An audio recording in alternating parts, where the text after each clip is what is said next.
Are we ready? Are we doing this? We are doing this. Okay. I just need a minute because I got to think about my entire life before I start podcasting. God damn it. Taped from New Jersey, it's the SNL Nerds, the show where two comics from New Jersey nerd out over Saturday Night Live. I'm your co-host, John Trumbull. I'm your co-host, Darren Patterson. Hi, Darren! Hey, John, how's it going? Welcome to the new norm? It's fine. It's, same old story. Same as it ever was. Yeah, it's just, we're just living, it's Groundhog's Day for real. Just every day, we're just living it on a loop. Every day starts out with Sonny and Cher singing "I Got You, Babe," and then we do our report in the town square, and then we do all that other stuff. And there's a blizzard, and we try to get Andy McDowell to fall in love with us, but she stops responding to our letters. Phil Connors, Ned. Oh, watch out for that step. It is a doozy. Oh God, that growl! Oh, that growl! You gotta love that growl. Gotta love it. Enough. We are not here to talk about Groundhog's Day. We are here to talk about Dewey Cox, Walk Hard, the Dewey Cox story from 2007. December 1st, 2007. Written by Judd Apatow and Jake Kasdan, and directed by Jake Kasdan. Jake Kasdan, great director. He started off doing, he did the movie Zero Effect. Love that movie. He did episodes of Freaks and Geeks. Another underrated movie he directed, Orange County, which I really liked. Mm-hmm. And I think most recently he's done Bad Teacher and the Jumanji reboots. Jake Kasdan, I think, is a very underrated guy. He's been in Hollywood forever. He's the son of Larry Kasdan. But he still seems to be flying under the radar somehow. He doesn't have a big breakout hit to his name. I guess maybe the Jumanji movies, but yeah, I mean those are, I guess financially they're big hits, but as far as kind of staying power and being so memorable, I don't know if they quite hit that mark. I think he was hoping this movie would do it, but as we'll talk about, it did not do great when it came out. It did not, and that's a real tragedy because it is such a good movie. It is such a funny movie, and people just slept on it. It just did not do what it should have at the box office. Yeah, the budget was $35 million, only made $20 worldwide. Yeah, that's not good. That is a flop by any standard. Yeah, it's not good. It's bad.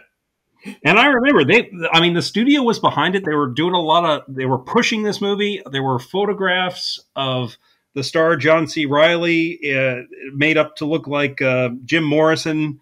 Those famous shirtless photos of Jim Morrison. We had John C. Reilly dressed up as Dewey Cox like that. And it's just a funny image. And but I just didn't strike the public's fancy for whatever reason. Yeah, it kind of, I thought about it. I was trying to figure out why it didn't hit like it did. I mean, maybe part of it was because the character Dewey Cox is it's a fictional made up character, and he was made in order for this movie where it's like a parody of all the musical biopics, specifically Walk the Line, which came out 3 years before this movie, and Ray, which came out about 3 years before this movie. Yeah. And I thought about it. The way this movie is kind of structured, it kind of reminded me of another movie we reviewed, the Austin Powers films, where this character, Austin Powers, was created to sort of make fun of a certain genre of movies, which is the James Bond movies. But I don't know. I mean, because from what I remember, I don't think Austin Powers did well originally, but then after it came out on video, started to get its following. And I maybe because Mike Myers is a bit of a bigger deal than John C. Reilly, I guess, or at least in the comedic circles, maybe that's why he was able to sort of do a little bit better. But yeah, this movie Walk Hard, it never reached that, and I don't know why. It's a shame. I actually, when researching for this episode of the podcast, I came across an oral history on the website The Ringer and it's an oral history by Alan Siegel. It came out about a year ago. It's called Dewey Cox Ain't Dead, an oral history of Walk Hard. And they talk with most everyone who had a major part in the movie. And a big theory here was that the movie, it came out during a writer's strike. So most of the big nighttime talk shows were dark at the time because they didn't have any writers. So, and they were saying this was really a movie where you kind of had to explain that it's like a biopic, but it's not a biopic of a real person.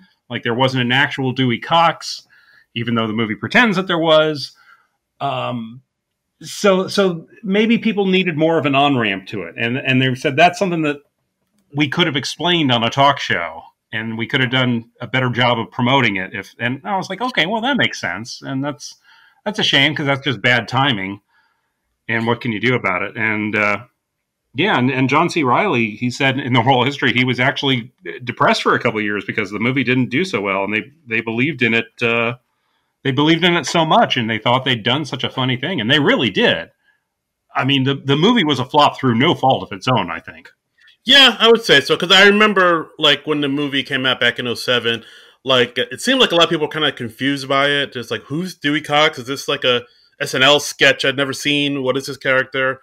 And I remember I saw this in the theater firsthand, and I remember, I'll say this way, there wasn't a shortage of empty seats for me to find when I first saw it. It was like pretty empty. Yeah. But I'm actually, when we decided to do this movie, I'm actually kind of glad we settled on this one. I mean, I know we kind of picked it because this film is like near and dear to your heart. This is like your MacGruber, as it were. Yeah, that's fair. That's fair. And but when I said, oh yeah, let's do this, I was kind of like, half-hearted about it. Because, I mean, I haven't seen it in over a decade. And like the last time I'll get there. And, okay. All right. I'll give you enough rope to hang yourself. No, because like I haven't seen this film in years. And the last time I remember seeing it, I thought it was okay. I thought it was funny. And after rewatching it this morning, like I forgot how seriously funny this movie was. Like there was there was a bunch of parts where it's like, oh yeah, I forgot about that. Like it was a surprise to me watching it. And like I genuinely had like a big smile and like big gut laughs like that I haven't had in a while. Like this was a genuine joy for me to watch this movie. Oh, that's awesome. I'm so glad to hear that. This was the first time in a while I'd revisit the movie. I probably hadn't watched it in a couple of years. And because I own it on DVD, and there's a 2-disc unrated edition that I watched. And so that has both a theatrical cut and the unbearably long self-indulgent director's cut, which is, that's like 2 hours. And the theatrical version is 96 minutes. So they put a lot of extra stuff into the extended cut. And there's a lot of funny stuff in there. So I think the last few times I watched the extended cut. So it was interesting to revisit the theatrical cut. And there was at least one line in there that I had totally forgotten about, but it made me laugh out loud. It made me laugh so hard I had to pause. I had to pause on Netflix and rewind it a bit to listen to it again. But actually, let me give the description of the movie. I haven't really done this for the uninitiated. I've got the description on the back of my DVD here. So if one of the most iconic figures in rock history, Dewey Cox, John C. Reilly, had it all. The women, over 411 served, the friends, Elvis, the Beatles, and the rock and roll lifestyle, a close and personal relationship with every pill and powder known to man. But most of all, he had the music that transformed a dim-witted country boy into the greatest American rock star who ever lived. A wild and wicked send-up of every musical biopic ever made, Walk Hard, the Dewey Cox story, is a gut-busting proof that when it comes to hard-rocking, living, and laughing, a hard man is good to find. Oh, nice. So well said, sir. So yeah. So if you're not familiar with this movie, it is available on Netflix streaming right now, which is a big reason why I thought it would be fun to do this, because it just popped up recently on Netflix, and it came up in my recommendations, and I was like, oh yeah, Walk Hard, and it came up as popular on Netflix right now. So I think a lot more people are checking it out now. Yeah, hopefully, like after this podcast, even more people will check it out. I'm saying it right now. This movie did not deserve to get slept on. It did not. It did not. If we can help spread the word of Walk Hard even a little bit, I will be happy. My life will not have been in vain. Yes. And hey, when you start to watch it on Netflix, when you get on the screen, it says it's it's rated R for sexual content, graphic nudity, drug use, and language. So I mean, come on, and it's funny. Yeah, you got to like one of those things, people. Exactly. I mean, one, if not three or four of those things. Yeah. So should we get into it? You want to dive into Walk Hard? You want to get some more cocks? Oh God. Yeah, this review is gonna have a lot of cocks and innuendos. I'm imagining. Lots of cocks just all up in your face. Just jamming that cocks in your face and in your ears. We are going to stick cocks in every possible orifice in this podcast. Oh boy. Oh God. Oy. Yeah. So let's start. So the movie begins with a concert that's about to go on, and the stage manager, played by Nat Faxon, he's looking for Dewey Cox, who's supposed to go on stage, and he can't find him. He's supposed to go on in 2 minutes. It's like, is Dewey Cox here? Is Cox? I can't find Cox. I need to find Cox. And I need Cox. I desperately need Cox. Yes. And then he sees Dewey Cox in the hallway, kind of in the shadows, like kind of staring at a wall in contemplation. And it's almost, very pensive. Yes. And then, of course, he says, "Oh, Mr. Cox, you're on in 2 minutes." And then Dewey Cox doesn't answer him. And then we have Tim Meadows comes up behind him. And he tells the stage manager, "Just give him a minute, son. Dewey Cox needs to think about his entire life up to this moment before he goes on stage." Yeah. And then that gives us the structure for the movie. So we then immediately flash back to Dewey's childhood in Springberry, Alabama in 1946. And he's just got this idyllic life with his brother Nate, who's like playing piano brilliantly. And it does that usual movie thing where it's like cutting between two hands that are masterfully playing the piano. And then instead of panning up, it just cuts to the actor. So you know the actor's not really playing. Which is always amusing. Right. So, So basically, Dewey, they show Dewey as a child, and he has his brother Nate, who's like, the golden child of the family, who mom and dad love very much. And then I think Nate says, "Oh, hey, Dewey, let's go out and play." And then they say a line in here saying, "Hey, wow, today's going to be a great day, Dewey. Ain't nothing bad's going to happen to us today." Ain't nothing horrible's going to happen today. And then we cut to like a montage of them doing all these foolhardy danger stunts. They're playing with a bull. They're playing with a rattlesnake. They're going joyriding on a tractor. Yeah. They're doing all this stupid stuff. Yeah. And on the DVD, there's a behind the scenes thing of the shot of the kid running away from the bull. That of course is a composite. They just shot the kid running separately, and then they shot a bull separately, and then just green screened the bull in. But when they were shooting that, the bull actually got loose out of the pen he was in and wrecked the camera. Oh shit! Oh man! What they did, they like sealed off this area, and then they had the trailer that the bull was in backed up in there, and then they just covered all the gates with like blue tarps.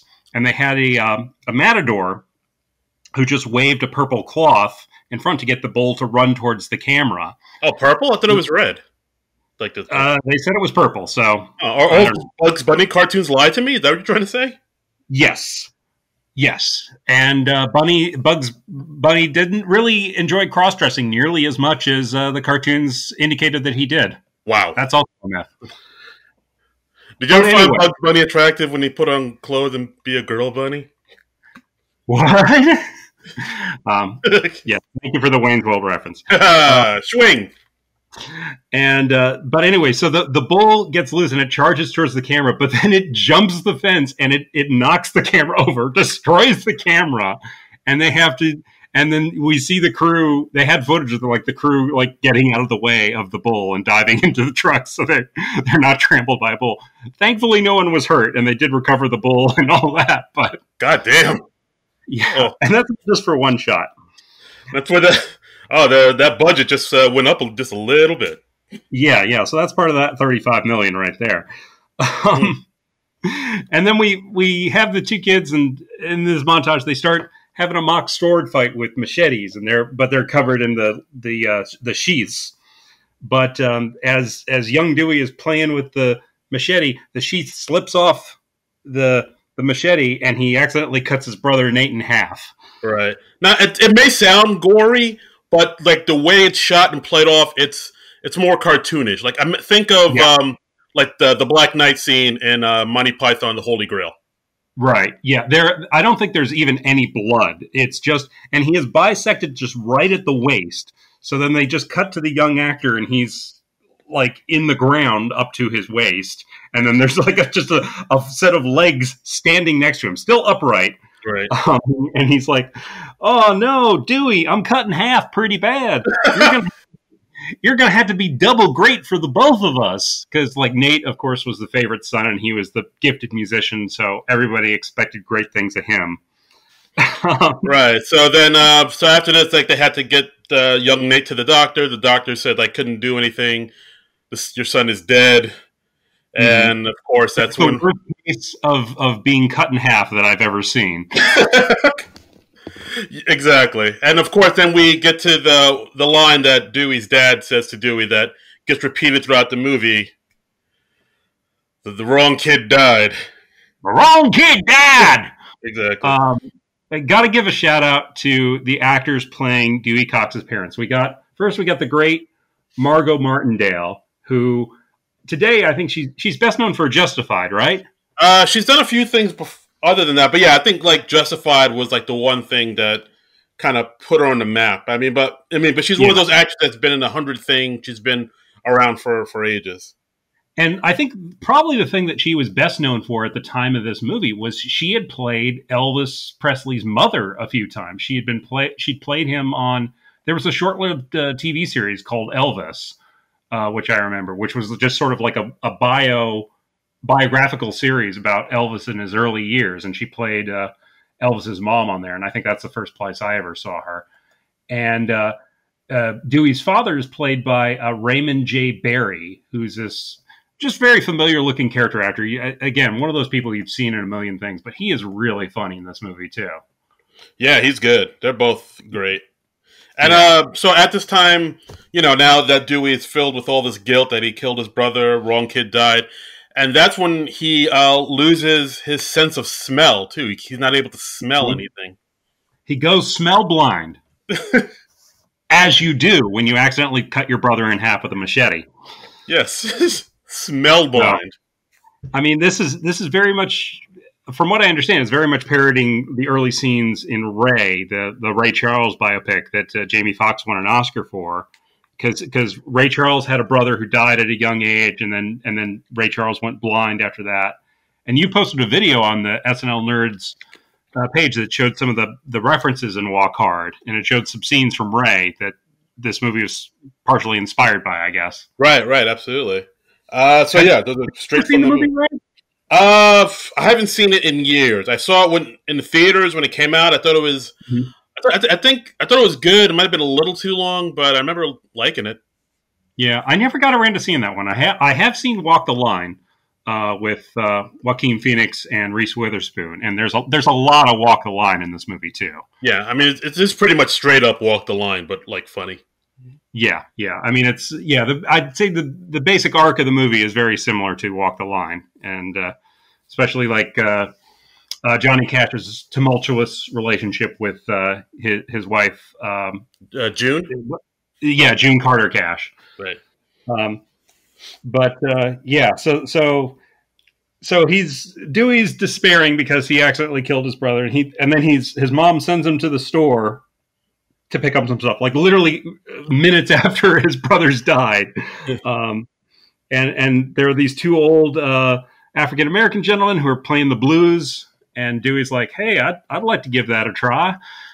And they hand him the guitar, and they tell him like the chords real quickly. And then he is instantly like strumming the guitar like he's been doing it for decades, and he's singing like a 70-year-old black man. I cut my brother in half. Yeah. Yeah, and it's this gravelly old voice, and, Yeah. and Wow. it's just really funny just hearing that voice come out of like an 8-year-old. Yeah, it's pretty funny. And then then the next scene, they cut ahead to Dewey Cox as a teenager, where he's Mhm. supposed to be a 14-year-old getting ready to in a talent show.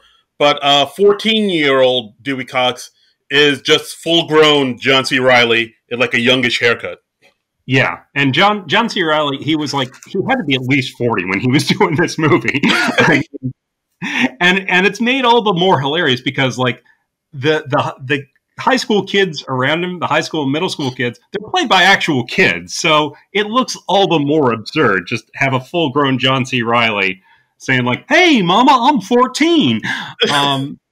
And this is also like a big biopic trope because you want to get your lead actor in the movie as early as possible. So sometimes they stretch things past the point of credibility by having them play younger than they can believably play.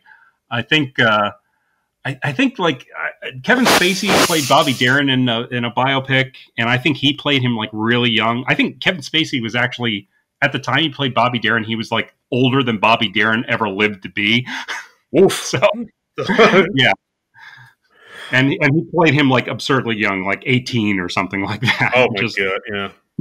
I mean, the makeup department can only do so much. Yeah, yeah. But you know, his mom's like, "Oh well, it's so incredible that you know you become such a musician, and even though you don't have a sense of smell." And he's like, "Oh, Mama, I learned to play by ear." And so Dewey comes out to this high school talent show, and he plays this song he's written called "Take My Hand," and he starts playing the song, and the kids all start dancing. They just start doing the twist very slowly, very, you know, in a repressed Midwestern kind of way, and then like the girls rip their blouses open, and then a riot starts. They start punching in people in the audience, and yeah, because like all the adults are like, that's the devil music. What you do? Like he sings this very sweet, kind of like, you know, doo-woppy "Take My Hand" song, but to the audience it sounds like, you know, fornicating music. Yeah, yeah, and we cut to the Dewey household later that night, and the priest is like, "Well, you know who has hands? The devil, and he uses them for holding." And you know, it's just the rock music is the soundtrack of Satan sort of thing. Yeah, and also, and we should bring this up too. Like also during the show, he locks eyes with a young woman in the audience, and he points to her, and that woman is Kristen Wiig. Yes, playing Edith, his 12-year-old girlfriend, which that's there. It's getting very Jerry Lee Lewis in the Great Balls of Fire movie, if you remember that. Yes. That movie was like late 80s. Had Dennis Quaid playing Jerry Lee Lewis and a young Winona Ryder playing his 13-year-old cousin, who Jerry Lee Lewis in real life married his 13-year-old cousin. So, like, Jesus Christ, I still can't get over that. Like, oh, wow, wow, yep, wow. So, so Dewey gets thrown out of the house, and Edith loves Dewey so much she goes with him.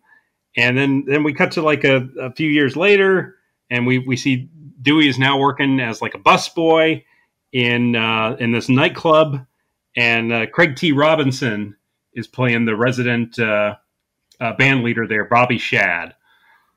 Right. Craig T. Robinson, who you know from The Office and all sorts of other stuff. Hot Tub Time Machine, a few Apatow movies. Yeah, so he plays the lead. He plays the big singer in this predominantly black nightclub. Yes, where predominantly black patrons come to dance erotically. Exactly, and like I said, Dewey Cox is like he's like the busboy. He mops the floors and he kind of does the dishes. But like every night he's there looking at Bobby Shad, like at how he performs and everything. Yeah, and yeah, go ahead. Well, no, yeah, and at this point, like as he's doing this, he's also going back home to the apartment he lives in with his now wife Edith, who they have a child, and Dewey is 15 years old at this point. Yeah, 15-year-old with a wife and a baby, and And now Edith has between scenes just totally morphed into like the nagging wife. She's saying like, Dewey, you got to give up on this music thing, and my dad can get you a permanent job at the slaughterhouse, and that's a job with a future. And Dewey doesn't want to give up on his music, and he's like, I need you to believe in me. And she says, I do believe in you. I just know you're going to fail. Like, God. I mean, like, we're like, what, 15 minutes into this movie, and like, this movie already has some genuine hearty laughs it's gotten out of me. Yeah. Like, I was like, yeah, like, wow, this movie's really good. Like, why haven't I watched this more often? And it's hitting all the tropes of the biopic, particularly the musical biopic. Because, I mean, like, if you're compressing anyone's life into a 2-hour or an hour and a half movie, you got to just hit the highlights. And so everything in a biopic happens really, really fast. I mean, even if somebody struggled for years, it seems like it's an instant success. Yeah.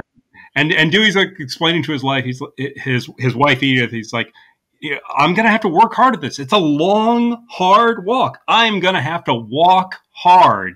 And then we see Dewey get this faraway look in his eye where he's just been inspired to write his trademark song, Walk Hard. Right, absolutely. It's good. So then they cut back to one night at the nightclub where Bobby Shad can't perform because he punched his landlord and he broke his hand while he has laryngitis. So he can't play the guitar and he can't sing. Yeah, so both of his hands are bandaged up and he can barely speak. And he's like, well, what are we going to do? People come here to dance erotically, and now we've got no one to perform for them. And Dewey says to the manager, he's like, excuse me, sir, I know the act. I can do it. It'll be just like he's doing it, except it'll be me. And having no other choice, the manager of the club says, okay, Dewey, you got a shot. And then just before he goes out to perform, we find out some suits from the record company have come to see that night's performance, and there are these three Orthodox Jews. I totally forgot about this, and when I saw that scene, I was like, "Oh shit!" And like that got a big like. That's almost like not almost, but it is. That's like a Mel Brooks joke. Like yeah. Mel Brooks was very fond of putting the Orthodox Jews in his movies because. But and the three Orthodox Jews who are like they run show business, as they say, they are named L'Chaim, Mazel Tov, and Shmendrik, and they are played by Harold Ramis, the late great Harold Ramis, Phil Rosenthal, who's probably best known as the producer of Everybody Loves Raymond, and Martin Starr from Freaks and Geeks and Silicon Valley. Right. Yeah, I for a minute, like I thought something like that would just be like a quick, like a visual gag, but no, this goes on for a good chunk of the movie too. It's like it's not just like a quick running gag. They stick with it, and I applaud them for that. Like I applaud them for just going ahead and just naming these Hasidic Orthodox Jews, L'Chaim and Shmendrik, and Mazel Tov. Like, I don't know. I was like, if I was Jewish, would I be offended? Is this offensive? Well, I think they're saved by the fact that they had, I mean, the movie was like produced by Jews. We got Judd Apatow, and I believe that Jake Kasdan is Jewish as well. So right, they can kind of take refuge in that. So right. So the suits from the record company sit down, and then of course Dewey's very nervous, but he goes up and he sings this song that he's seen Bobby Shad sing numerous times, and it's called "Love Your Negro Man." And you love your Negro man, and he even does the patter on stage that Bobby Shad would do, and he's doing it in like Bobby Shad's voice, and he's like, This song's about when a woman catches you with some strange, and the black audience is just staring at him like, "What the f are you doing, boy?" Yeah. And then he starts singing, and then everyone's like, "Oh, well, he actually sounds pretty good." And then they just shrug, and then they start dancing erotically. Yeah, of course, as you do. So then Dewey gets a shot in the recording studio, and he takes with him Bobby Shad's drummer, Sam, played by Tim Meadows, and we cut to him in a recording studio with Sam, his drummer, and then we meet the other two members of the band, played by Matt Besser and Chris Parnell. Chris Parnell, thank you. I was blanking on the name for a moment. Yes, Chris Parnell, the best player, and Matt Besser from UCB fame. Yes, and he's singing "That's Amore," and the record producer, played by John Michael Higgins, is not impressed, and he's like, "Well, young man, I don't need to hear anymore. This was awful, and your performance was so bad. Your performance has shaken my faith in the Jewish people because they came recommended by Schmendrick, Mazel Tov, and L'Chaim." and he gives Dewey and his band 15 more seconds to prove himself. Right, like Dewey's like, let me try again. Let me restore your faith in Judaism. Yeah. I would hate for you to lose your faith in Judaism because of me. So he says, "Let me play one of my songs. I think you'll like that a lot more." And Matt Besser, I think, turns to him and he's like, "Dewey, we don't know this song." He's like, "You just follow me."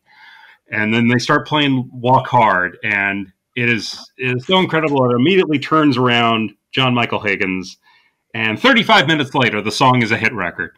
Yeah, they cut to Jack McBrayer from 30 Rock, and he's a DJ playing "Walk Hard." It's like, "Oh, we're playing this new song that's just hot on the charts. It just came out 35 minutes ago. Walk Hard."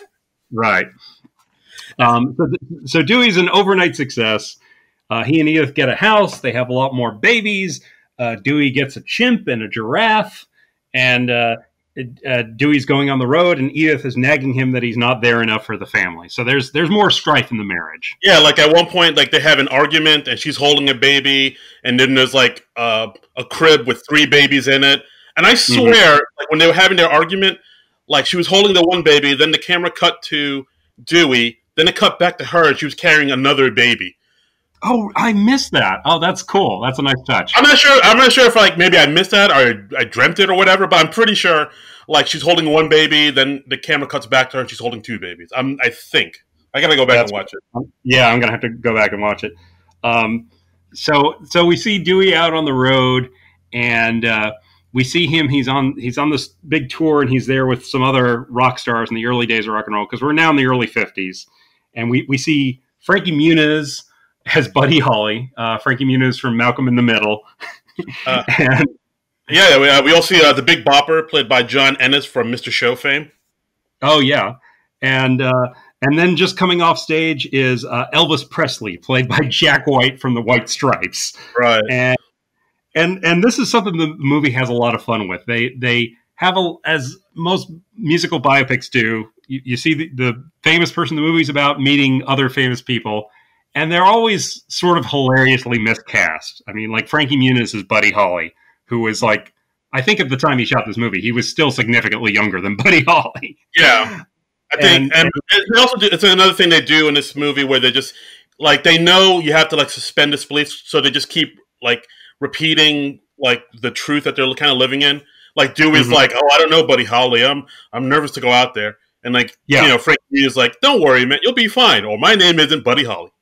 Right. They call every famous person who cameos in this movie by their full name at all times. And he's like, "Well, gee, Elvis Presley, you didn't have to rattle him up so hard." And Elvis Presley, he's like, "Hey, there's just 2 things you have to know. I'm the king, and the other is, look out, man, I'll take off your neck. That's karate. Only 2 people know it, the Chinese and the king." Yeah. I always wondered, like, how come Jack White didn't do more comedy? I thought he was really funny in this one quick scene. He is. He's very funny. He makes the most of his cameo. And also, there's a quick cameo from Ed Helms, who plays the stage manager. This movie is, like, chock full of cameos. Yeah. It's, Jake Kasdan and Judd Apatow calling in lots of favors and getting a lot of their comedy buddies to come in and just do a shoot for a day or 2. And the movie's so much better for it. It's so much fun. And then we have, we go a little more into the fractures in Dewey's marriage. He sings a song that's a tribute to his wife. "A life without you is no life at all." And we discover that Dewey's getting into drugs. He opens a door, and his drummer Sam is in there, and he's smoking reefer. Right. And he just goes, "Get out of here, Dewey! You don't want no part of this shit." And And as he's trying to dissuade Dewey from smoking reefer, Dewey gradually becomes convinced that he wants to smoke the reefer. Yeah, it's like, oh, that's probably really addictive, that drug. He's like, it's not addicting at all. Like, yeah. Like well, it probably makes you impotent. And he's like, no, it makes sex better. Well, it sounds really expensive. It's the cheapest drug there is. Like Tim Meadows, I swear, he's so underrated. Like Tim Meadows is so good in this movie. So incredibly good. I mean, most everybody's good in this movie, but Tim Meadows deserves a special shout out. Yeah, he steals every scene he's in, just like straight up. Yeah, he really does. He really does. And it's a great runner through the movie. And so Dewey, he starts smoking the reefer. He starts stepping out on his wife, Edith. We have a scene where Dewey's calling home to Edith, and she's home with however many babies they have at this point. And as the camera pulls back, we see like tons of naked people in Dewey's hotel room. So it's obviously like some sort of orgy has just happened. Yeah. Like she's on the phone and like the drummer is like on the floor with two women. And he's like, hey, Dewey, can you be quiet on the phone? I'm trying to have sex with these two women. Yeah, it's a little bit of ladies' man coming out of Tim Meadows there. He's like, I'm trying to have sex with these two fine ladies here. At one point, one of the women has like drumsticks in her hand, so I don't know what they're going to do with that. Oh, well, I didn't think there was a sexual connotation to the drumsticks, but maybe so. Who knows? Yeah. You know, hey, if that's how you want to live your life, that's fine. And there's a flaccid penis right behind Dewey at some point. Yeah. So anyway, we see dong, and so while all this for an unusually long period of time. Yeah, it's a long one. A naked guy just steps into the frame. We just see him from the waist down because it's a nice close up of Dewey, and so it's just John C. Reilly and a guy and his flaccid penis there, and he just stands there. You expect to see it for just a few seconds, but no, he's there for probably a full minute of screen time. Like, hey, Dewey, have you seen my slippers? Yeah. It's like, hey, Dewey, do you want some coffee? Not now, Bert. And just then, Dewey's dad visits, and he sees the aftermath of this orgy, and Dewey's dad, he comes with news that he and his wife, Dewey's mom, they were dancing to Dewey's song on the radio, and his mom lost her balance, and she fell out of a window and fell to the ground, and then a radio fell out of the window and crushed her head, and that all happened while they were listening to Dewey's song. So it's therefore his fault. That's right. And once again, the wrong kid died. Wrong kid died. So then Dewey opens another door, and Sam's in there. He's doing cocaine with some groupies, and he's like, "Well, tell me about this cocaine." And Sam says, "It turns all your bad feelings into good feelings. It's a nightmare." Again, Tim Meadows sells the hell of it, and it's oh god.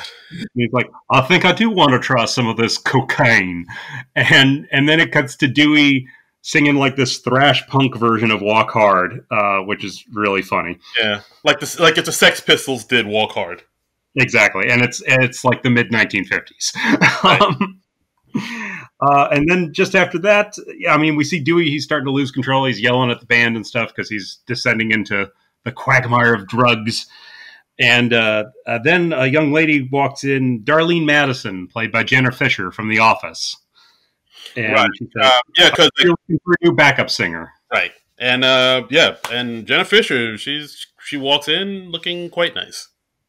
Yeah. They I mean, she's a beautiful woman to begin with, but they make her up to look absolutely smashing in this movie. She's got, that 50s pinup girl kind of thing going on. Mm-hmm. And, very, very much in the style of Reese Witherspoon in Walk the Line. Right.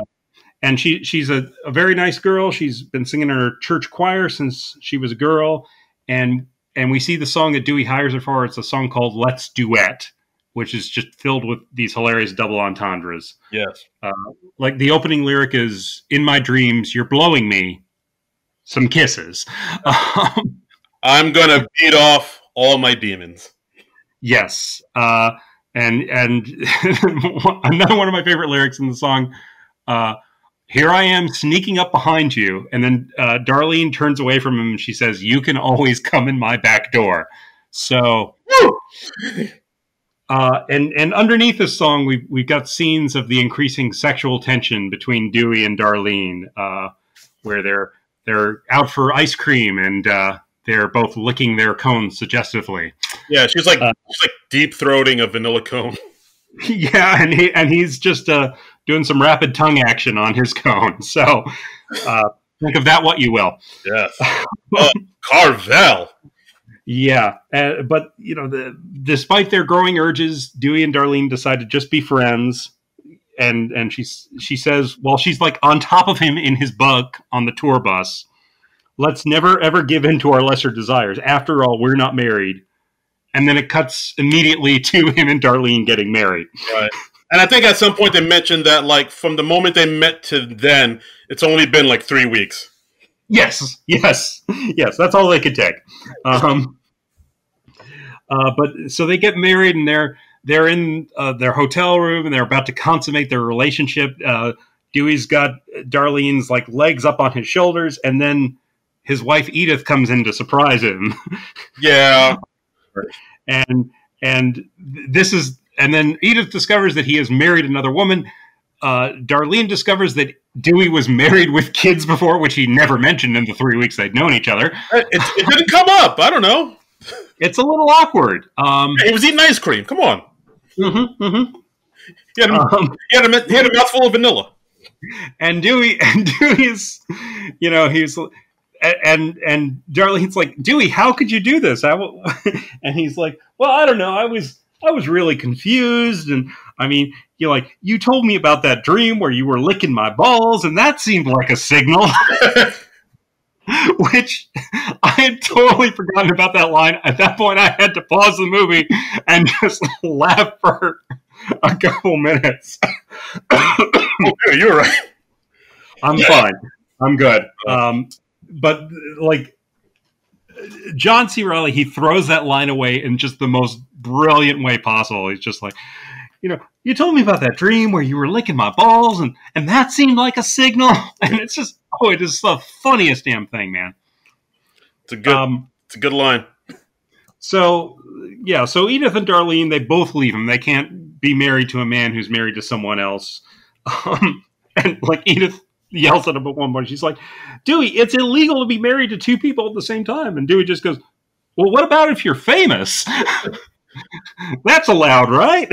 He might have a point. Honestly, if Jerry Lee Lewis could do what he did, I don't know.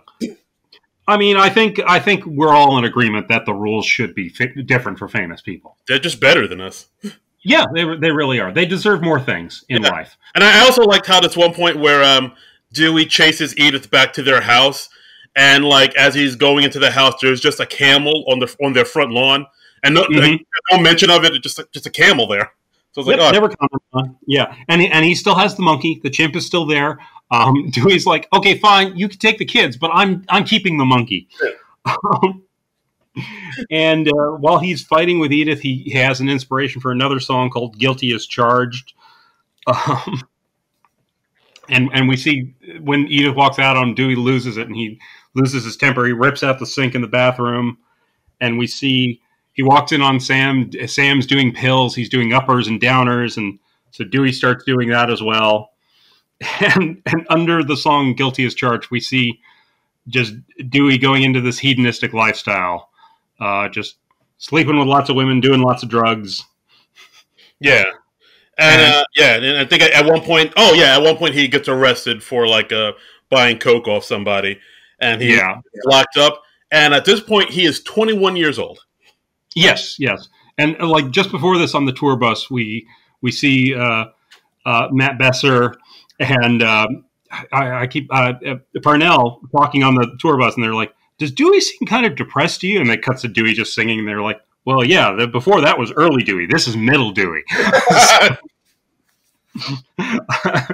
one point I think in one of the deleted scenes, he's having sex with a groupie, and while he's in the middle of having sex with her, he's just like, this is a dark period. Yes.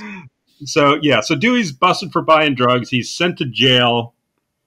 And then Harold Ramis as Mr. Lahayim comes in to visit him. And he says, we have to send you to rehab. or as he says in his Yiddish type of pronunciation, rehab. And Dewey's like, "Oh, rehab. Oh, okay. I didn't see what you said." Yeah, yeah. And we get like subtitled Yiddish in this, but it's subtitled twice, which is fun. Okay. And Dewey's sent to like this hellish 1950s, early 60s rehab where they're constantly giving him more blankets or fewer blankets, and he's hallucinating. And Right. Like, at one point, he says he's too hot. He's like, "Oh, doctor, he needs less blankets." So they take off blankets, and then he says, "Oh, now I'm freezing. It's so cold, doctor, he needs more blanket." And at one point, he says, "I'm both hot and cold." It's like, all right, well, doctor, he needs less blankets and then more blankets. Yes, yes.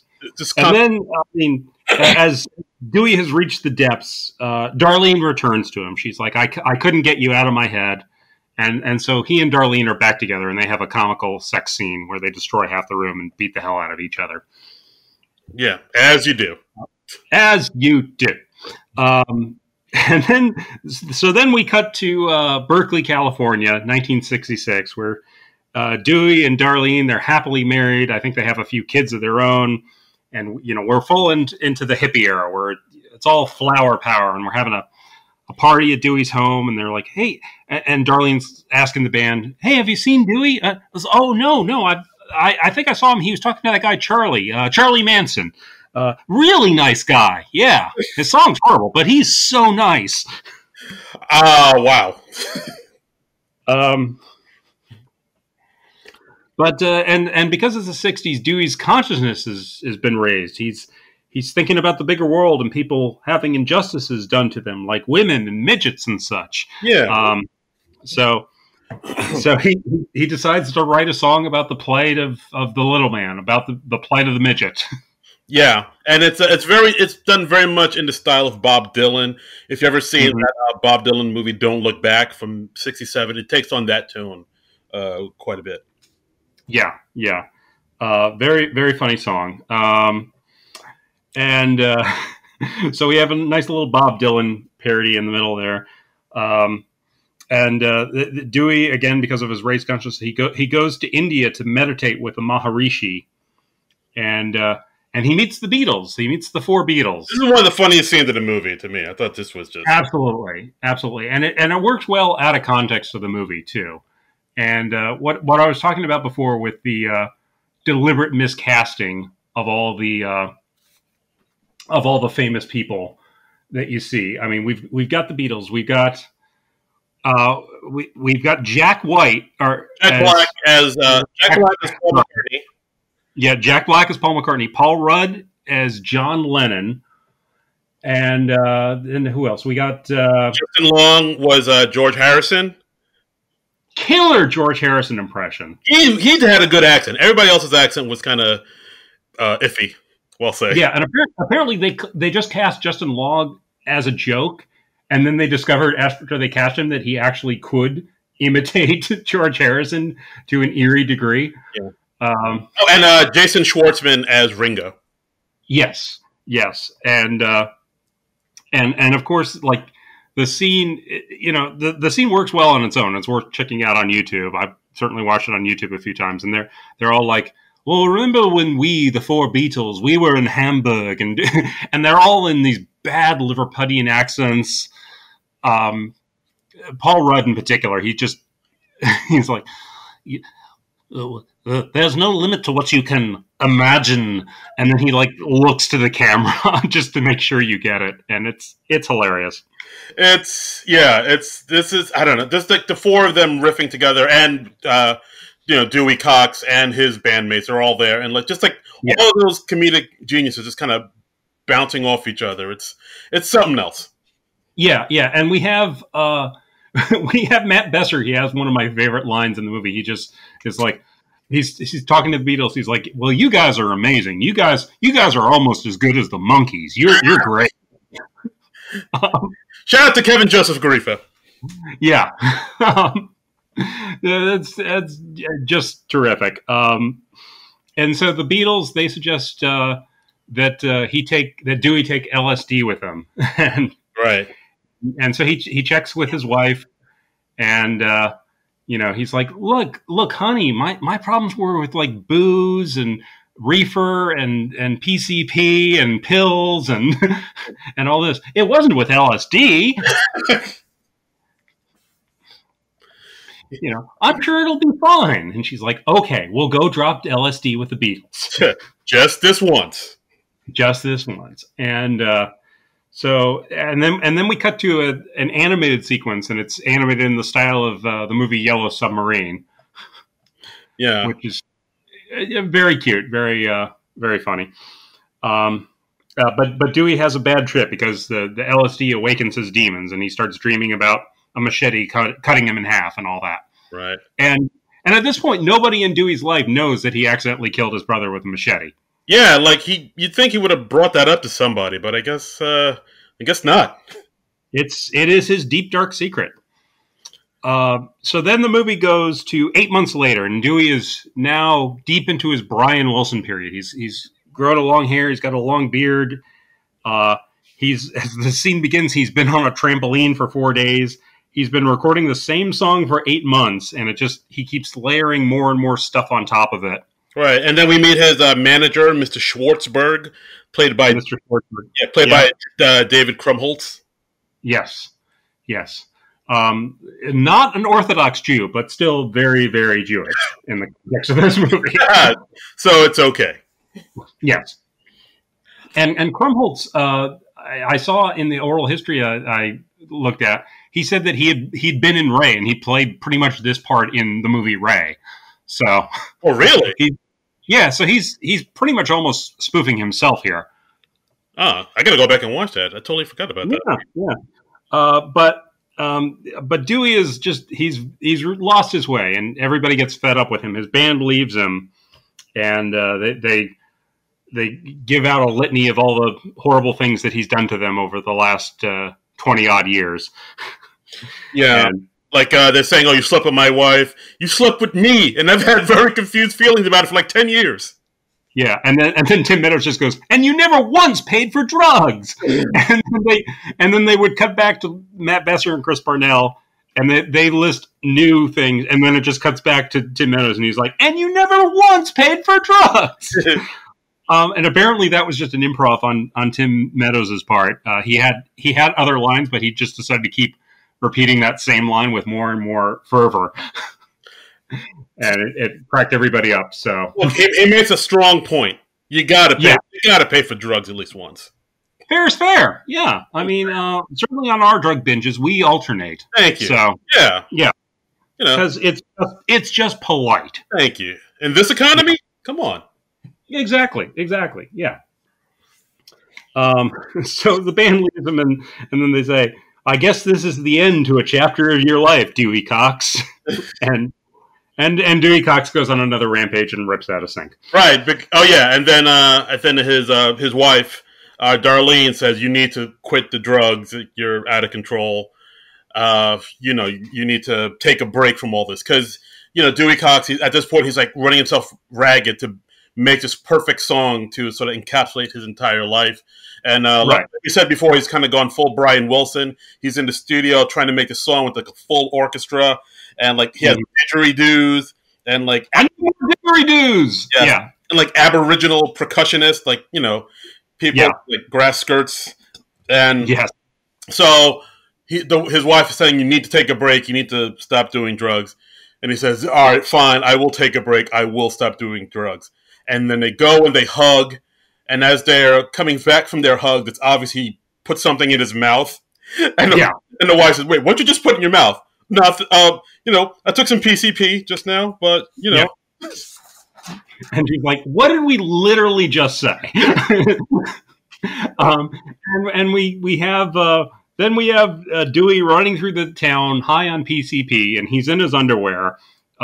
But it's not really underwear. It looks like tighty whities at first, but it's in the back. It's cut like a sumo wrestler's thing, So a lot of John C. Reilly butt cheeks in this movie. You see cheeks, John C. Reilly, or yeah, you see a lot of Reilly. Yeah, like John C. Heine. What? So he's running through the town, and he is overturning cars because PCP gives you superhuman strength. Yeah. And he climbed the building at some point. yeah, and so he is thrown into prison again, and then he goes into rehab again, and he's having electroshock therapy, and then he once again sees the ghost of his brother Nate, who has now grown up in the afterlife and is played by Jonah Hill. God. Again, I did not see. I totally forgot about this part. And so it's basically his grown-up brother Nate telling him to get his shit together. What are you doing? You're supposed to be, doubly good for both of us, and you're here just, pissing your life away. Get it together. Yep. And just so Dewey finally he decides to get clean, and he turns his life around, and then we cut back. We skip ahead a few years. We cut back to him in Malibu in California in 1976, and he's gotten his shit together. He's on a health kick. We see him jogging. Yogging? Yeah, he's yogging. And he's turned his back on songwriting. He can't write songs anymore. He's basically blocked. But he wants to revisit the old stuff. And his manager, Mr. Schwartzberg, gives him an offer from CBS saying that they've offered him a variety show, the Dewey Cox Show. And this is kind of similar to something that the real life Johnny Cash did. He had a variety show in the 70s. Yeah, I looked it up because when they... What's up? Yeah. I think in the 60s. I believe so, yeah, because I looked it up to see, because I remember variety shows being a big thing in the 70s, and because when they were doing it, they're showing him getting his variety shows, this kind of reminds me of something, I'm not sure what, and then I looked and saw all the variety shows they had in the 70s, and it was like you said, Johnny Cash had one, Tom Jones, Sonny and Cher, Captain and Tennille, Tony Orlando and Dawn, the Brady Bunch. Yeah, Brady Bunch Variety Hour, sure. Glenn Campbell, I believe, had one. I was like, damn, they're really giving these away like hotcakes, these things. Yeah, that was the trendy thing in the 70s. And I think they were also relatively easy to produce, easy and inexpensive, I'm sure. So, yeah. Right. Yeah. And, go ahead. Well, no, I was going to say, yeah. So then we cut to the Dewey Cox Show, his variety show, and he does a disco version of Walk Hard.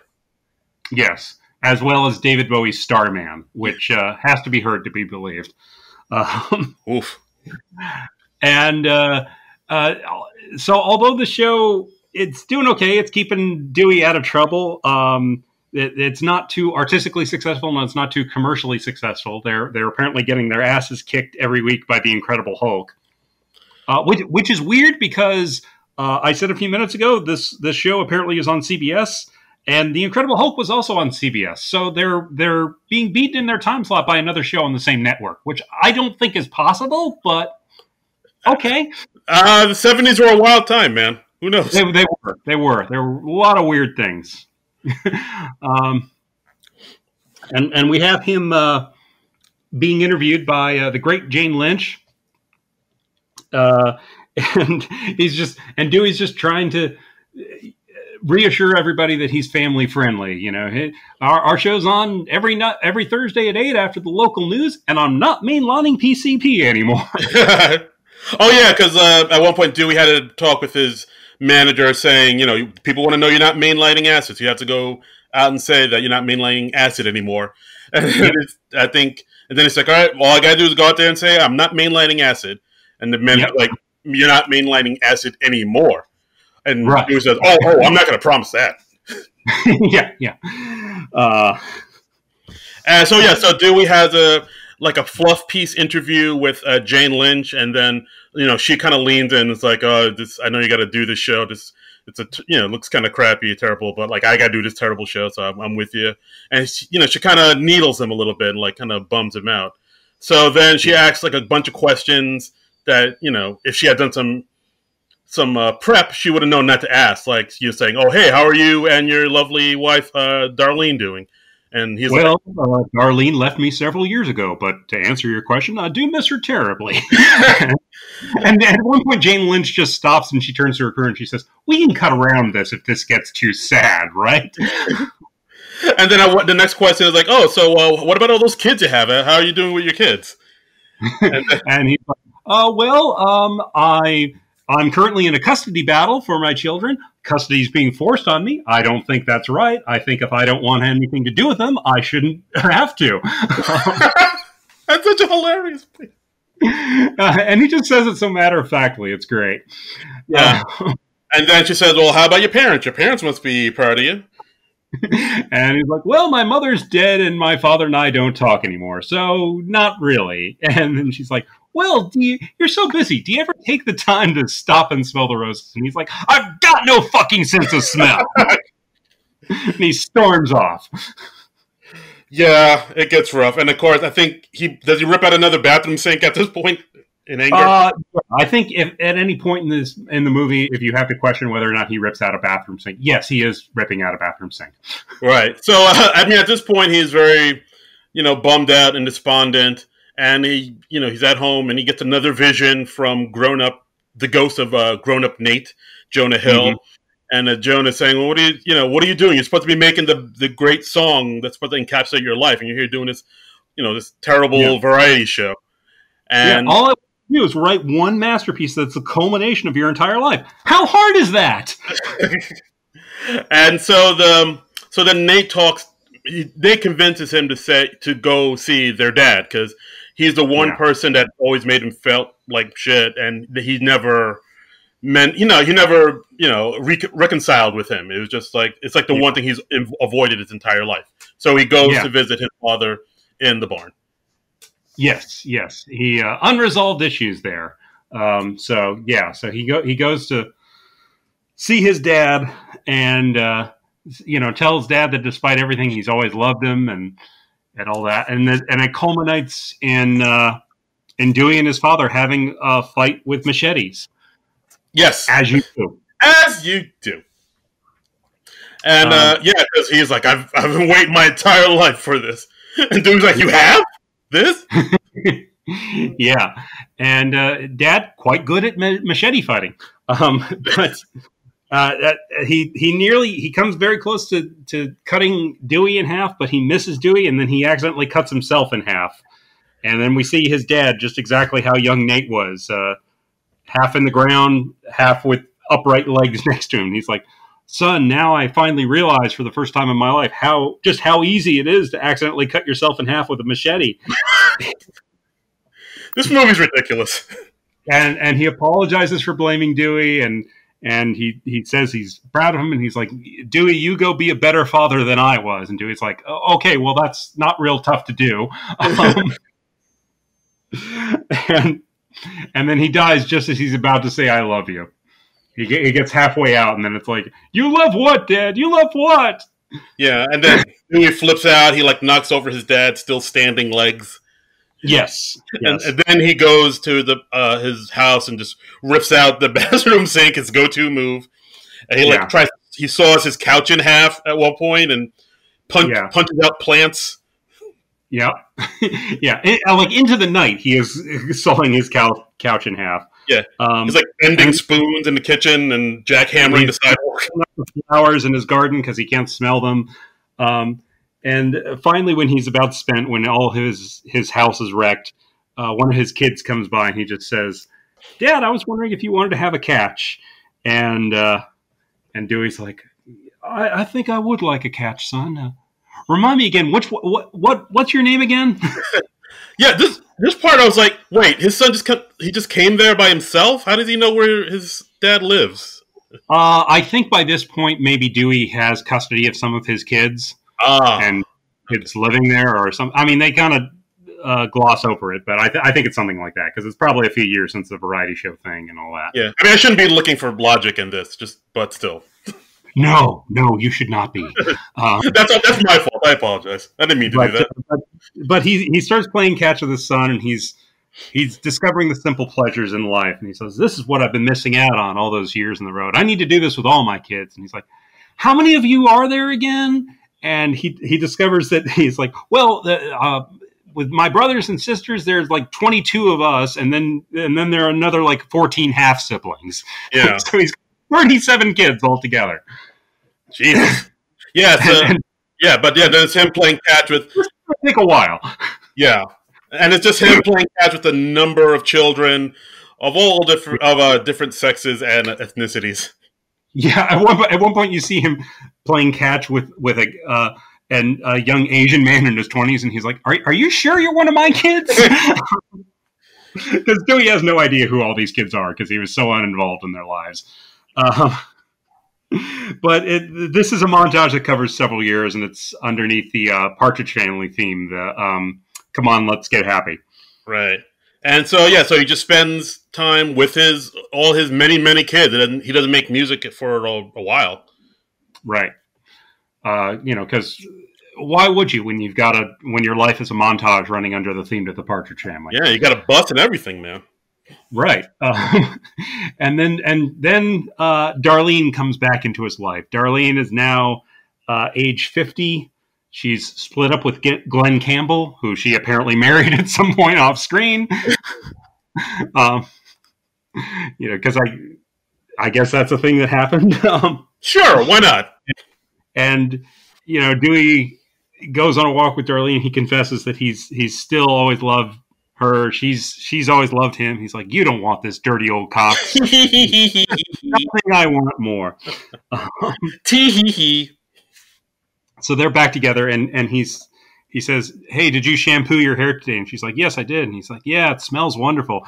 And then we discover Dewey has regained his sense of smell. He can smell again. It's a miracle. It's a miracle. So Dewey goes off. He's smelling everything. He's smelling flowers. He's smelling horse shit. He's having a ball, just smelling everything. Cock's having a ball. I see what you did there. And then we get to like even a few more years later, and Dewey's quite old. It's the present day, and he's talking to one of his kids who he's now quite close to, and he's like, and that's when I learned that quaaludes and water skiing don't mix. It's a good lesson to learn. It is. But Dewey he's very happy with how his life has turned out. He has no regrets. He's like, it's been a beautiful ride. And then just then, because we haven't had any Jewish stereotypes in the movie for a while, we have Mr. L'Chaim's son come by, and his name is Dreidel L'Chaim, and he's played by what's his name from The Big Bang Theory? Simon Helberg. Thank you, Simon Helberg, and he comes to bring Dewey's attention to the fact that his song "Walk Hard" it's been included in a remix from a rapper named Little Nutsack. So we got Cox and Little Nutsack. What a combo! Get it? And it samples "Walk Hard" in the most superficial way. It's just like, you get me so hard.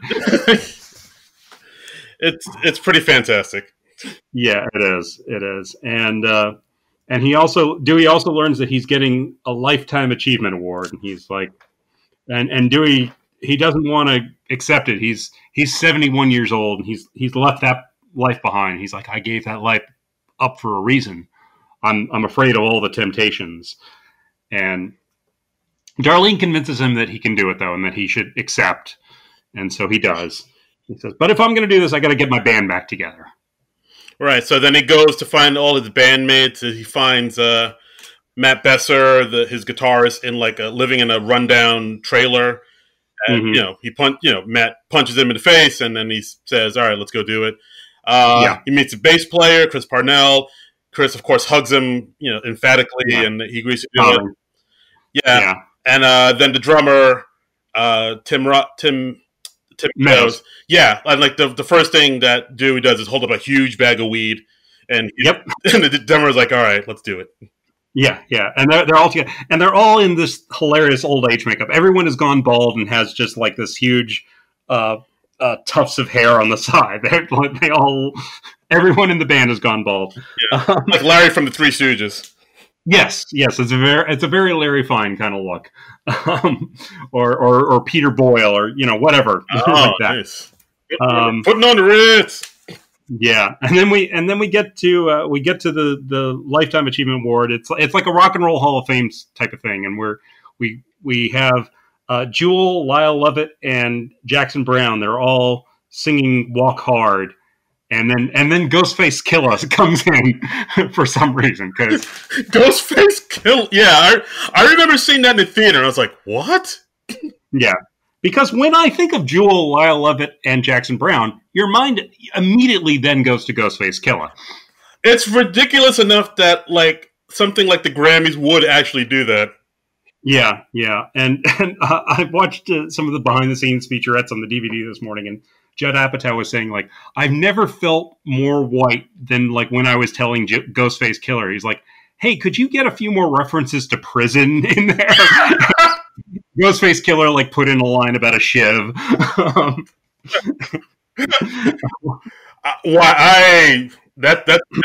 That's brave. That is bold. Yeah. And then we have one last scene where Dewey, he opens the door to come in on Sam doing some drugs, and he's like, Sam, what are you doing? And he's like, oh, it's a pill. It's a medication for erectile dysfunction. It gives you a boner. Yeah. But we've learned that Dewey has finally learned his lesson. He's like, you know what, Sam? I don't want any part of that shit. And he walks away, and Sam's like, no, you don't understand. It gives you a boner. If a boner lasts for more than 4 hours, call more ladies. Yeah, very ladies' man type of line there. Yeah. And there was this one point where Dewey's like, no, I don't want anything to do with that anymore. I don't want to give in to the Temptations. And then as he leaves, the old R&B group, the Temptations, is out there singing, My Girl. Yeah. And then we see Dewey's like, the Temptations. Yeah, yeah. It's a very like Naked Gun type of gag. It is a nice goofy gag. And we got Eddie Vedder giving his induction speech for Dewey, which in the oral history, apparently, like, they originally wrote just a few lines for Eddie Vedder, but at the last minute they added a lot more to the speech. So suddenly, like, Eddie Vedder had like this 3-page speech to deliver, and they put it on a teleprompter for him. And when Eddie Vedder was done with it, he was just like, they're never going to ask me to do one of these things now. Well, there goes that. But Eddie Vedder plays it beautifully because he just plays it totally seriously. He's speaking about Dewey Cox with all this reference, like he's this actual rock legend. And he says, and now for the first time on stage in 25 years, here's Dewey Cox. And Dewey Cox plays his new song, Beautiful Ride, that sums up his entire life. Yeah. I mean, also, this is something I noticed. Am I nuts, or does like an old Dewey Cox, did he kind of look like Tim Robbins? Am I nuts there? I can see that. And I also think you are nuts. These two things are not mutually exclusive. Okay. Yeah, I can see a Tim Robbins in there. Okay. Sure. All right. And so then we have Dewey Cox playing this song "Beautiful Ride" for the rest of the movie. It's actually a really nice song. And, and they kind of cut to like scenes in his life. Like it looked like it was like all about like a lot of bonus footage that they cut out that they cut in. Yeah, but it very quickly becomes all these scenes that never occurred in his life. I mean, things like him jamming on a guitar with his dad severed in half, with his dad on the ukulele, and yeah, there's just all these absurd things. But it's hitting on all the high points of his life. Yeah, and then at one point, like Dewey Cox is in like a shootout with some people, and then he's Chris Parnell, the bass player, is right next to him. And then he uses Chris Parnell to shield as somebody's shooting at him, and then Chris Parnell gets all shut up. Yeah, yeah. Like, I don't remember that. I don't think any of these were like genuine deleted scenes. I think they were all just absurd things that they shot just for this montage. But I could be wrong. But he finishes the song, and it's and it's a song that sums up your entire life, and what your life should be, and how you should take time to smell the roses and all that, and then It ends with a freeze frame, and then it just flashes on screen. Dewey Cox died 3 minutes after this performance. Yeah, it's very abrupt. I was like, whoa. and then they cut to another picture of Dewey Cox just like looking a little queasy. Yeah. I didn't see that. That really surprised me. I was like, wow, that just came out of nowhere. All right. Yeah. I mean, because again, it's a very biopic thing. You always want to end on a triumphant note that like sums up their entire life, and then usually there's like a slug of text, like Dewey Cox died in his sleep, blah, blah, blah, blah. And then they're just like, no, Dewey Cox died 3 minutes after this performance. And there was like another gag in this too, where like as he's performing the song, he sees like the ghost of his mom and dad and little brother. Yeah. Very Star Wars, Return of the Jedi, standing next to him. Yeah. And at one point, then they cut to the audience, to all the people in his life. Like they cut to his Edith, his ex-wife, who's like with a new lover, I guess. And then they cut to, I don't know if it was a lover or one of the kids, or I have no idea. Oh, right, because maybe it was one of the kids. But then it was a much younger man, right. Much younger age. And then they cut to his manager, Schwartzbaum, and like he's enjoying the show, but then he has a heart attack and he dies right there. And as he dies, he becomes one of the ghosts who walks next to Dewey's mom and dad. And yeah, so there are 4 ghosts. He just like literally a second later, he is there as a ghost. Yeah. So, yeah, very very funny movie. It's great. And I should also say the extended cut also very funny. There's a lot of extra stuff in there. There even some scenes from it made it into the trailers for the movie. There's a scene in the trailer where Patrick Duffy, the star from Dallas, he's like, "What happened to you, Dewey?" And Dewey just goes, "I know what did happen. Patrick Duffy took a beating." And that's from one of the deleted scenes in the extended cut. Oh, yeah. I kind of we find in the 1970s that Dewey had a third marriage. He married the supermodel Cheryl Tiegs, who I guess she's best known. She was like one of the Sports Illustrated cover models, and she was like the big thing around late 70s, early 80s. And so she became known as Cheryl Cox Tiegs. So wow. It's kind of a shame they lost that gag in the theatrical cut, but I guess it slowed down the movie too much late in the game. But bravo! But, I enjoy a good pun, and that is a good pun. Bravo! I mean, that is a pun that could not have worked with literally any other actress. So kudos to them for casting Cheryl Tiegs mainly just to do that pun. Cock Tiegs, god damn! Wow, that is spectacular, right? I mean, I tip my hat to you, sir. Judd Apatow and Jake Kasdan, tip of the hat to you, sirs. The SNL nerds, we doff our chapeaus to you. Yeah, and that's Walk Hard. It's this was a genuine joy for me to see. Like again, like first time I saw it, I thought it was okay. I remember, but then I don't know why, but like I watched it now and it's like, oh wow, I remember this is really funny. Like this should have done way better in the theater, and it should have gotten way more recognition. Like this is a hoot. It is just a gem of a movie. It is really funny. It's really clever. It looks great. They do an incredible job just getting the look of all the decades throughout the movie. Like, so technically it looks great. I mean, it's just a very funny movie.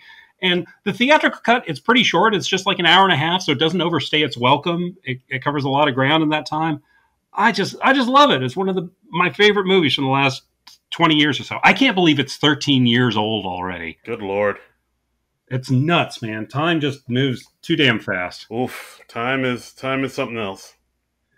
But unfortunately it did nothing at the box office. It just did not work well, but it enough people have rediscovered it. I think it can safely be called a cult movie. And it seems like a lot of classic comedies are like that. When they come out, people just aren't ready for them, but the right people discover them, and a cult develops around it. I mean, Spinal Tap was like that, and Walk Hard, I think, is like that too. Yeah, I would say, like Big Lebowski. I remember when that came out, no one really watched it, but now it's like this beloved cult movie. Yeah. And in the oral history I read, John C. Reilly, he was talking to Mike Andrews, who was one of the music supervisors in the movie, and he said, like, well, you can have a hit movie or you can have a cult comedy, but you can't really have both. And that's very insightful. Yeah. He says, and John C. Reilly said, and if you have to pick one or the other, having a box office smash that you're not exactly proud of is not as good as having a cult movie that nobody saw at first. So, and it seems like everybody who was involved with it is still really, really proud of it. And they got some great friendships out of it. John C. Reilly and Tim Meadows got pretty tight. Jenna Fisher said that she knew when she auditioned for the movie, she knew John C. Reilly a bit already because they'd done another movie together. So when she was reading for the movie, she actually had enough of a comfort level with him that she went up and sat on his lap, which she said, I normally wouldn't do that in an audition with an actor I didn't know, but oh my, I really them cast her as Darlene. So, Dewey Cox. Yeah, and Jenna Fisher said she was expecting to be cast as Edith at first. They had to convince her that she was who they wanted for Darlene. She was like, "Really? I never get this sort of part." Yeah, I mean, I think that's true because I remember hearing in another interview, Jenna Fisher said, "Oh yeah, I'm always the girl next door, the pretty but obtainable kind of girl or woman rather. Yeah, she's never the buxom, just eye candy." But here she was, and she was she played it off well. Yeah, I mean, she's really funny in this movie. Everybody's really funny. There's not a weak link in the bunch, and we haven't really talked about the music much, but the music in the movie is really good too. The "Love Your Negro Man" is a bop. It is a genuine awesome song. The soundtrack of this movie, it slaps, as the kids say, and it touches on all these different genres of music too. I mean, we got rockabilly type stuff. There's a Roy Orbison type song. There's a Bob Dylan type song. There's a psychedelic late period Beach Boys type song. There's a disco version of David Bowie's Starman. They did an incredible job, and they spent months working on the music, writing all original tunes for it. John C. Reilly was very involved with it. He does all of his own singing in the movie because John C. Reilly's also an accomplished singer. He was in the movie Chicago. Oh, that's right. Yeah. Yeah. And they said when they were casting this movie, John C. Reilly was really the only person they considered because they wanted somebody who might genuinely star in a biopic. And they were because we basically saved John C. Reilly from having to do a biopic for real. I can say that.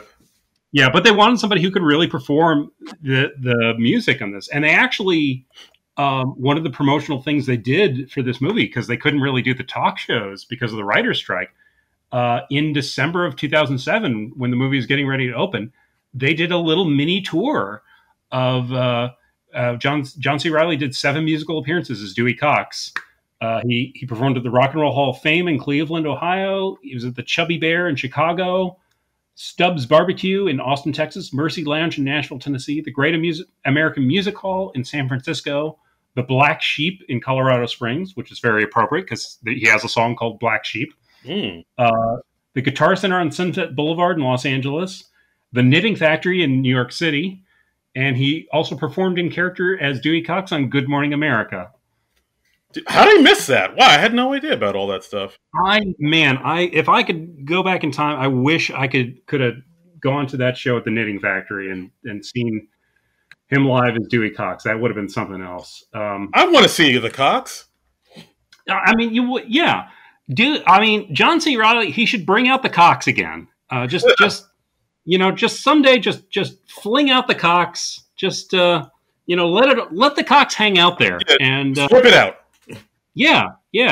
Because people want to see what the Cox can do, especially after all these years. Yeah, I'm sure the Cox hasn't aged a day.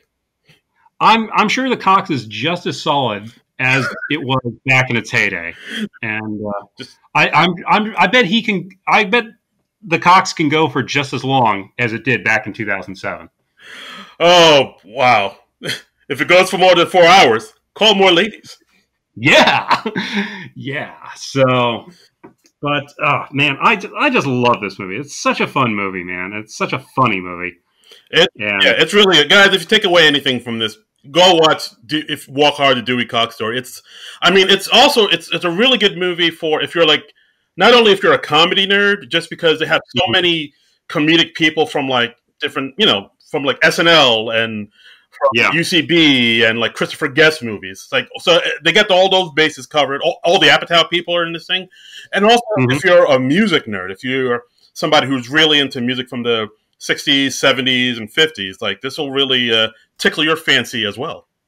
Yeah, yeah, and it is a great soundtrack. I've owned the soundtrack for years, and I still listen to it to this day. There's a lot of great stuff on the soundtrack. I mean, they're not like they're funny songs, but they're also just good songs. They're good sounding songs, so you can just listen to the soundtrack non-ironically, and it works beautifully. Yeah, much like the Mighty Wind soundtrack, where it's like the songs are kind of funny, but they're actually extremely good as well. Yep. So, highest possible recommendation on Walk Hard, and it's on Netflix streaming. People, you have no excuse. Yeah, you ain't got nowhere to go. Yeah, where are you gonna go? Are you gonna go out to a restaurant? No. Oh, you're busy. You're too damn busy. You order in and you watch Walk Hard on Netflix, goddammit. Right. Oh, yeah. So we put out the word on Twitter that we were doing this, and we got one tweet from Puppet Perspectives saying the best thing about the movie is all the blatant foreshadowing. Nate saying, "Ain't nothing gonna happen to me today" at the beginning, to Tim Meadows' ironic anti-drug speeches. Great film. You guys should review the other guys next. The other guys, was that the Will Ferrell, Mark Wahlberg movie? Yes, it is. Okay, yeah, I like that movie. I'm up for doing that if there's a way for us to watch that without too much trouble. Yeah, I believe that's on Netflix as well. And that's another movie, like, I think when it came out, didn't do great. But, like, ever since then, it's kind of gained, like, a cult following. I've heard a lot of people saying The Other Guys is, like, a solid movie. Yeah. That is solid. I haven't seen it since it came out, but I'll look forward to revisiting that. I'm up for that. I've never seen it. Oh, okay. Well, it's worth seeing. We don't have any new reviews on the podcast, on the Apple Podcast. So if you want to do that, please do that. We encourage that. We love getting some feedback on it, even when the people don't care for one of the hosts. Don't get me started. Yeah, no. I mean, who knows? But I did get a nice note on Facebook from our friend Joanna, who's one of our more active, devoted fans. Hey, Joe. And she said, "Hey, John, hope you're doing well during the apocalypse. I just listened to the latest SNL Nerds. Really enjoyed it. You and Darren are my new buddies when I cook or bake." Hey.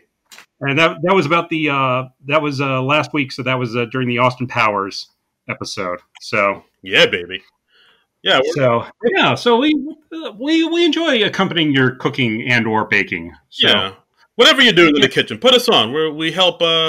We'll help make your flambe more flambeer. Yeah, and let us know. Let us know on Twitter or wherever. What do you do while you listen to the podcast? Are you working? Are you doing household chores? Let us know. We're at SNL Nerds Show as the show page. You can also follow me on Twitter and Instagram at Trumbull Comic, TRUMBULL, and the word comic. And you can follow me at Darren Credible. That's DARIN Credible on Twitter and Instagram. And we also got the Patreon. We could also use some money. Yeah. We had a bonus episode that just came up just a couple days ago, where we talked to Dave Siris, who is the co-writer of the new Judd Apatow movie, The King of Staten Island, starring SNL's Pete Davidson. And we put that up on Patreon early for our Patreon listeners, or our Patreon benefactors. So, please contribute to the Patreon. Yeah, just check us out on Patreon or on our website, Non-Productive.com. Yes. And we're gonna start working up some more bonus content for the Patreon, and maybe even some exclusive content, not contact or contacts. Really, yeah. We'll send you a list of our contacts. That's right. We'll put our contact list from our iPhones up. Yeah, there you go. So some interesting people they're in our contact list. I know a lot of comic book people, so yeah. You can call my mom, sure. Yeah, exactly. But I think that is it. Do we want to mention what we're going to do next week? Let's mention what we're doing next week. Let's go into it. Your voice got really high. I'm going through puberty. Oh, man. My body's undergoing many changes, Darren Patterson. I'm 14-year-old John Trumbull. That's right. You got to love your Negro, man.